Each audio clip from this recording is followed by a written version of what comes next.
눈을 감고 상상해보세요. 1682년 베르사유 궁전. 세계에서 가장 화려한 무도회가 열리고 있습니다. 수천 개의 촛불이 천장의 거울에 반사되어 황금빛으로 빛나고 실크 드레스를 입은 귀족들이 우아하게 춤을 추고 있어요. 눈앞의 광경은 완벽합니다. 그런데 코끝을 찌르는 이 냄새는 대체 뭘까요? 오래된 공중 화장실. 거기에 썩은 달걀을 섞은 것 같은 냄새. 지독한 암모니아 냄새가 이 화려한 궁전 전체를 뒤덮고 있었습니다. 이게 17세기 베르사유 궁전의 실제 모습이에요. 향수는 왜 하필 프랑스에서 탄생했을까요? 하이힐은 왜 만들어졌을까요? 신사가 여성의 바깥쪽을 걷는 에티켓은 왜 생겼을까요? 이 모든 우아한 문화의 기원에는 교과서가 절대 알려주지 않는 충격적인 비밀이 숨어 있습니다. 그리고 그 비밀은 전부 하나의 문제에서 시작됩니다. 똥입니다. 베르사유 궁전에는 방이 2,300개가 넘습니다. 창문 2,143개, 벽난로 1,252개. 당시 유럽에서 가장 화려한 건물이었죠. 그런데 이 거대한 궁전에 수천 명의 귀족과 하인들이 살고 있었는데 화장실은 턱없이 부족했어요. 그러면 수천 명이 어떻게 했을까요? 계단 구석에서 볼일을 봤습니다. 커튼 뒤에서 봤어요. 그리고 정원에서도 봤습니다. 베르사유의 그 아름다운 정원, 분수 1,400개가 있던 그 정원이요. 화려한 분수대 뒤에서 귀족들이 치마를 들어올리고 있었습니다. 왕은 달랐어요. 루이 14세는 샤즈 페르세라고 불리는 체어형 병기를 전용으로 사용했습니다. 금과 비단으로 장식된 화려한 의자 아래에 요강이 달린 구조였어요. 그런데 여기서 놀라운 건 루이 14세가 이 병기에 앉은 채로 대신들과 국정을 논의하고 외국 사절을 적견했다는 겁니다. 기록에 남아있는 사실이에요. 화장실이 곧 회의실이었던 셈이죠. 지금으로 치면 대통령이 병기에 앉아서 국무회의를 여는 거나 마찬가지입니다. 프랑스만 이런 게 아니었어요. 영국에서는 한술 더 뜹니다. 아예 왕의 배변을 전담하는 공식 직책이 있었습니다. 그룸 오브 더 스툴. 번역하면 변기 담당관이에요. 이 사람이 하는 일은 이렇습니다. 왕이 용변을 볼 때 옆에서 시중을 듭니다. 물과 수건을 준비하고 왕의 배변 상태를 관찰해서 건강을 점검해요. 지금 들으면 누가 하고 싶겠습니까? 그런데 이 직책이 영국 왕실에서 가장 탐나는 자리 중 하나였습니다. 왜일까요? 생각해보세요. 화장실은 지극히 사적인 공간이에요. 왕이 가장 무방비한 순간에 옆에 있는 사람. 매일 왕과 단둘이 시간을 보내는 사람. 자연스럽게 왕의 가장 가까운 측근이 되는 겁니다. 사적인 대화를 나누고 비밀을 공유하고 정책에 대한 의견을 건넬 수 있는 유일한 사람. 실제로 헨리 8세의 병기 담당관이었던 서 앤서니 데니는 왕의 개인 서명 도장을 관리했습니다. 왕 대신 문서를 승인하거나 거부할 수 있는 권한이에요. 헨리 8세가 임종할 때 왕에게 죽음을 준비하라고 직접 구한 유일한 사람도 데니였습니다. 장군도 아니고 재상도 아닌 병기 담당관이 왕의 마지막 순간에 곁에 있었던 거예요. 보상도 어마어마했습니다. 모든 궁전에 개인 숙소가 주어졌고 왕이 쓰던 옷과 가구를 하사받았어요. 봉급도 최상위 귀족 수준이었죠. 결국 권력이란 뭘까요? 왕과 가장 가까운 곳에 있는 것이었습니다. 그리고 그 가장 가까운 곳이 화장실이었다는 겁니다. 궁전 안이 이 지경이었습니다. 그런데 궁전문을 열고 밖으로 나가면 차원이 다른 세계가 펼쳐집니다. 중세 유럽의 도시에는 하수도가 없었어요. 사람들이 오물을 어디에 버렸냐면요. 창밖으로 던졌습니다. 2층, 3층 창문에서 그냥 쏟아부었어요. 스코틀랜드에서는 이때 가르디루라고 소리를 질렀습니다. 물조심이라는 뜻이에요. 물론 물이 아니었죠. 이 거리에서 실제 사고도 일어났습니다. 1131년 프랑스의 공동국왕 필리프가 파리거리를 말을 타고 가다가 쓰레기 더미에서 뛰쳐나온 검은 돼지에 걸려 낙마해 사망했어요. 왕이요. 거리에 돼지가 돌아다닐 정도의 위생 수준이었다는 겁니다. 이 사건은 실제 역사 기록에 남아 있습니다. 수천 명이 씻지 않고 모여 사는 궁전. 하수도 없이 오물이 넘치는 거리. 현대인이 타임머신을 타고 17세기 베르사유에 도착한다면 아마 5분도 버티지 못했을 겁니다. 그런데 여기서 핵심적인 질문이 하나 있어요. 이 사람들이 더럽다는 걸 몰랐을까요? 아닙니다. 알고 있었어요. 알면서도 씻지 못한 겁니다. 왜일까요? 이 이유를 알면 모든 게 연결됩니다. 사실 유럽 사람들도 원래는 씻었습니다. 고대 로마 시대에는 공중 목욕탕 문화가 엄청나게 발달해 있었어요. 테르마이라고 불리는 거대한 목욕 시설에서 시민들이 매일 목욕을 즐겼습니다. 뜨거운 물, 차가운 물, 스팀룸까지 갖춘 종합 스파였죠. 로마가 유럽 전역에 세운 목욕탕 유적이 지금도 남아 있어요. 이 목욕 문화가 어느 순간 완전히 사라집니다. 전환점은 1347년이었어요. 흑사병입니다. 이 전염병으로 유럽 인구의 3분의 1에서 절반이 사망했습니다. 약 2,500만 명에서 5천만 명. 마을 전체가 텅 비었고 도시 곳곳에 시체가 쌓였어요. 집집마다 문 앞에 시신이 놓였고 교회 묘지는 넘쳐 흘렀습니다. 시체를 치울 사람조차 부족했어요. 공포에 질린 사람들은 원인을 찾기 시작했습니다. 그런데 당시에는 세균이라는 개념이 없었어요. 대신 미아즈마, 도끼 이론이 지배하고 있었습니다. 나쁜 공기가 질병을 퍼뜨린다는 믿음이에요. 그리고 여기서 치명적인 오해가 시작됩니다. 목욕을 하면 모공이 열린다. 모공이 열리면 도끼가 몸속으로 침투한다. 씻으면 죽는다. 지금 들으면 말도 안 되죠? 하지만 당시에는 의사들이 진지하게 권고한 내용이었습니다. 의학 교과서에 실렸어요. 왕실 주치의가 왕에게 폐하, 목욕은 건강에 해롭습니다라고 조언한 겁니다. 여기에 종교적 금기가 겹쳤습니다. 기독교 교회는 공중 목욕탕을 부도덕의 온상으로 봤어요. 벗은 몸을 드러내는 것은 죄악이다. 쾌락을 탐하는 것이다.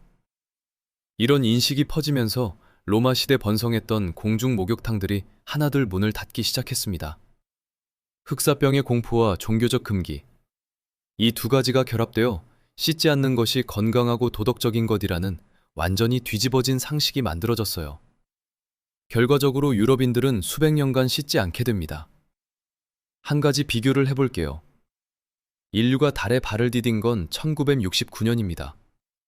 하지만 유럽인들이 다시 정기적으로 목욕하기 시작한 건 불과 150년 전이에요. 우주 탐사보다 목욕의 역사가 더 짧습니다.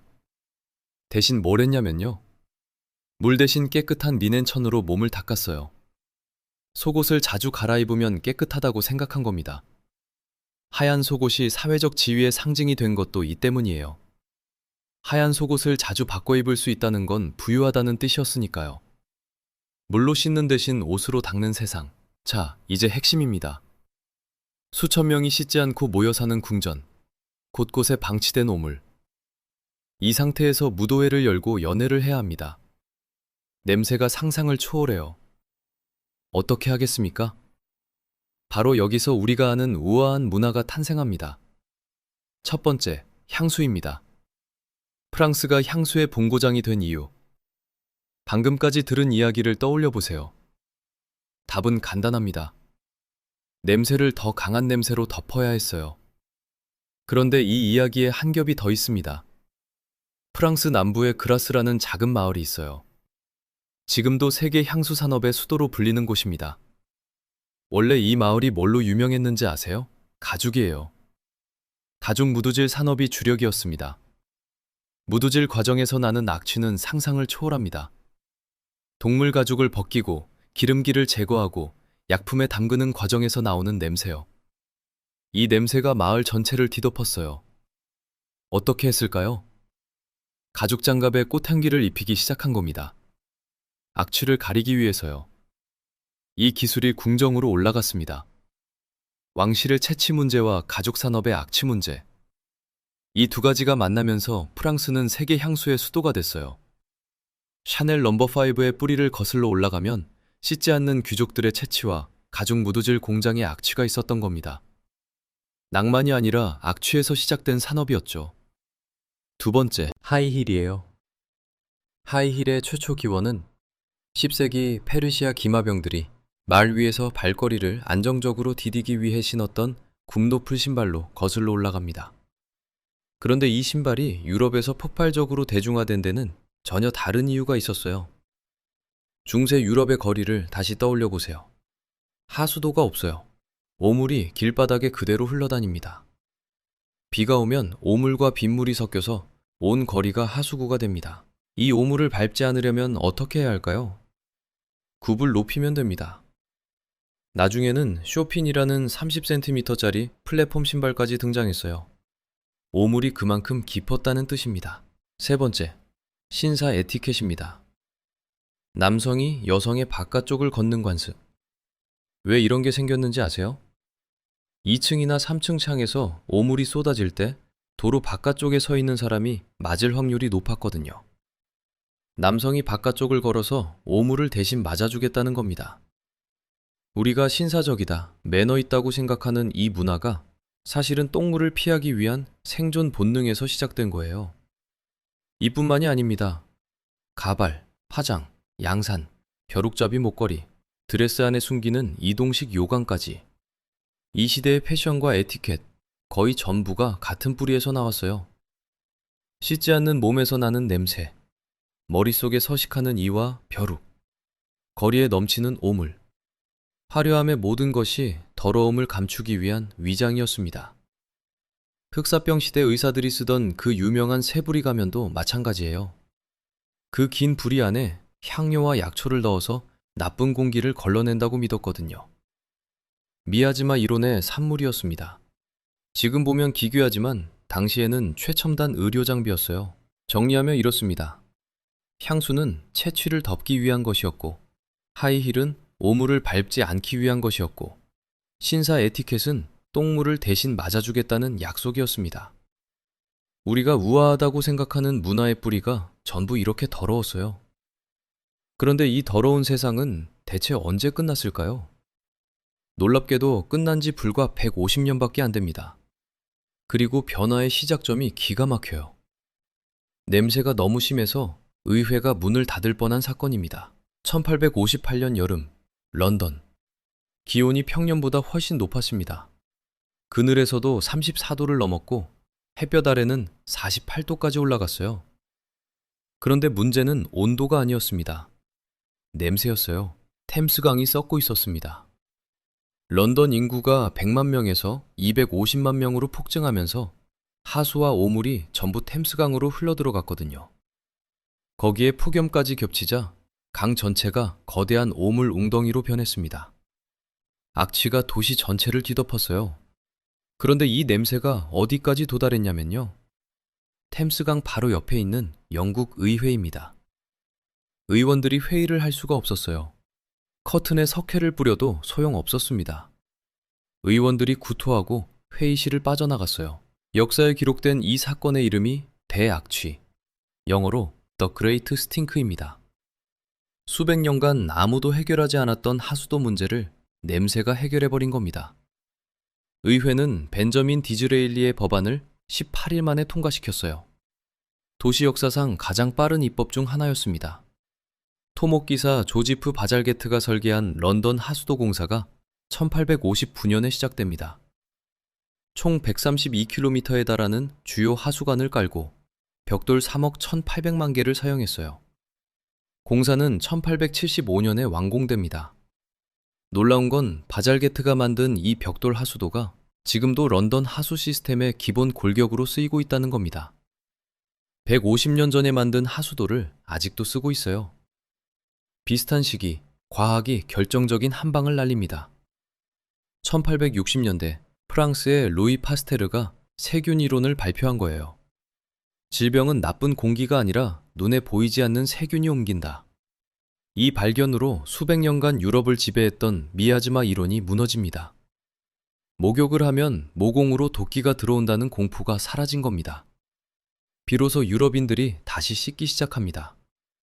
그런데 여기서 한 가지 충격적인 비교가 있어요. 유럽이 대학취 사건까지 가서야 겨우 하수도를 만들었는데 지구 반대편에서는 이미 수백 년 전에 답이 있었습니다. 같은 시대 조선에는 뒷간이 있었어요. 집 밖에 화장실을 따로 만들고 분뇨를 모아 퇴비로 재활용하는 순환 시스템이 돌아가고 있었습니다. 일본 에도 시대에는 분뇨를 수거해서 농촌에 비료로 파는 거래 시장까지 존재했어요. 유럽이 오물을 창밖으로 던지고 있을 때 동양은 오물을 자원으로 바꾸고 있었던 겁니다. 이 차이는 우연이 아니에요. 동양의 농경 문화에서 분뇨는 귀중한 비료 자원이었기 때문에 체계적으로 관리할 동기가 있었습니다. 반면 유럽에서는 분뇨가 그냥 버려야 할 폐기물이었을 뿐이에요. 자원으로 보느냐, 쓰레기로 보느냐. 그 인식의 차이가 수백 년에 걸친 위생격차를 만들었습니다.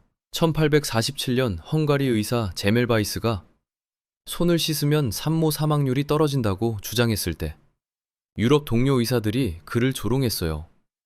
손 씻기의 중요성을 증명하려다 정신병원에서 생을 마감한 비극적인 인물입니다. 한국에서는 이미 오래전부터 식사 전 손 씻기가 기본 예절이었는데 말이에요. 처음에 던진 질문으로 돌아가겠습니다. 향수는 왜 프랑스에서 탄생했을까요? 냄새를 덮어야 했으니까요. 하이힐은 거리의 오물을 밟지 않으려는 발버둥이었고, 신사 에티켓은 창밖에서 쏟아지는 똥물을 대신 맞아주겠다는 약속이었습니다. 그리고 이 더러운 역사가 없었다면 향수도, 하이힐도, 하수도도 없었을지 모릅니다. 인류의 가장 빛나는 발명들이 가장 더러운 현실에서 태어났어요.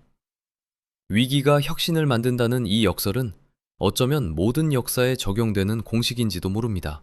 오늘 아침 샤워기를 틀었을 때 따뜻한 물이 콸콸 쏟아지는 그 순간, 수백 년간 씻지 못했던 사람들의 고통과 결국 그 고통을 해결한 인류의 집념이 만들어낸 결과입니다.